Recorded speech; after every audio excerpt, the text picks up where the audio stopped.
Halo, pernah nggak sih Anda ngerasa kayak ada panggilan kuat ke satu arah tertentu? Sesuatu yang rasanya unik banget buat Anda.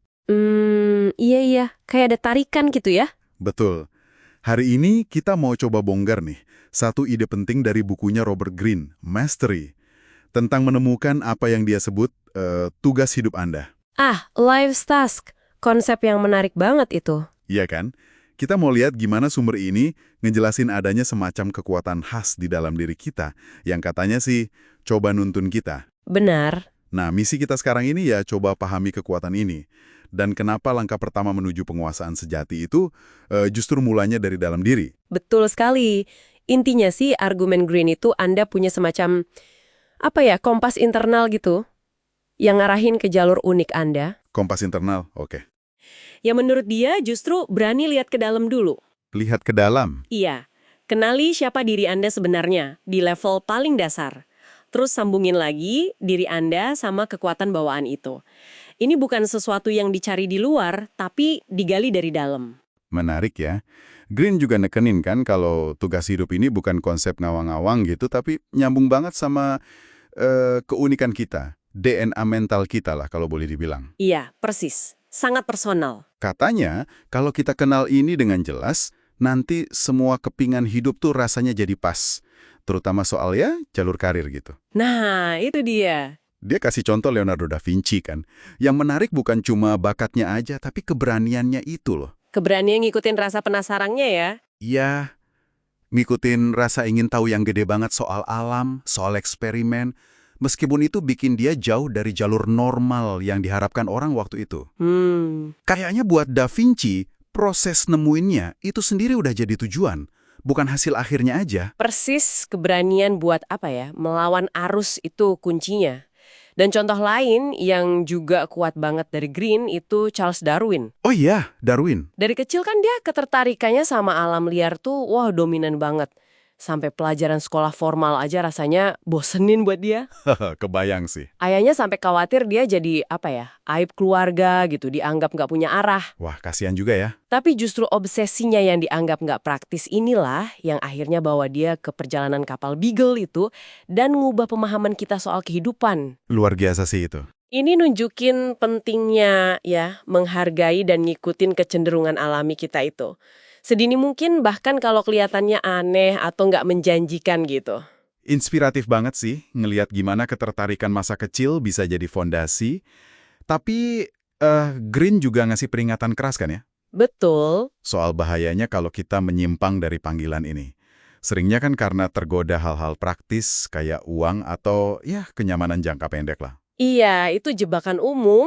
Nah, menurut dia, konsekuensi sebenarnya apa sih kalau kita ngabaiin ini? Wah, konsekuensinya dalam menurut Green. Bukan cuma rasa nggak puas biasa aja. Oh ya, Tapi bisa sampai ke rasa sakit batin, frustrasi yang kronis, terus perasaan hampa yang ngegrogoti gitu. Meskipun mungkin secara materi kita kelihatan sukses. jadi bukan cuma soal nggak happy ya? Nah, disinilah pandangan Green jadi menurut saya sangat menarik. Dia ngelihat rasa frustasi atau ketidakpuasan itu bukan cuma emosi negatif biasa, Terus apa dong? tapi sebagai sinyal biologis yang krusial. Penting banget. Kayak rasa sakit fisik lah. Kalau ada luka kan sakit, nah itu ngasih tahu ada masalah. Oke. Frustrasi ini, kata dia, sinyal dari inti diri Anda kalau Anda itu lagi melukai potensi sejati Anda dengan berada di luar jalur yang seharusnya. Wow, jadi frustrasi itu bukan musuh, tapi malah bisa jadi pemandu ya. Ini gubah cara kita ngelihat perasaan gak nyaman sih. Banget. Green bilang, ini penting banget buat didengerin. Bahkan dia gambarin kayak, wah, masalah hidup dan mati gitu. Iya, setting fundamentalnya. Terus, gimana caranya kita mulai dengerin sinyal ini? Apalagi kalau mungkin udah lama kita abaikan gitu. Apa ada kata telat? Nah, itu dia. Itu bukan sekedar nggak nyaman, tapi data penting dari dalam diri. Dan ngedengerin, terus nanggepin itu, dianggap vital banget buat pertumbuhan sama pemenuhan diri.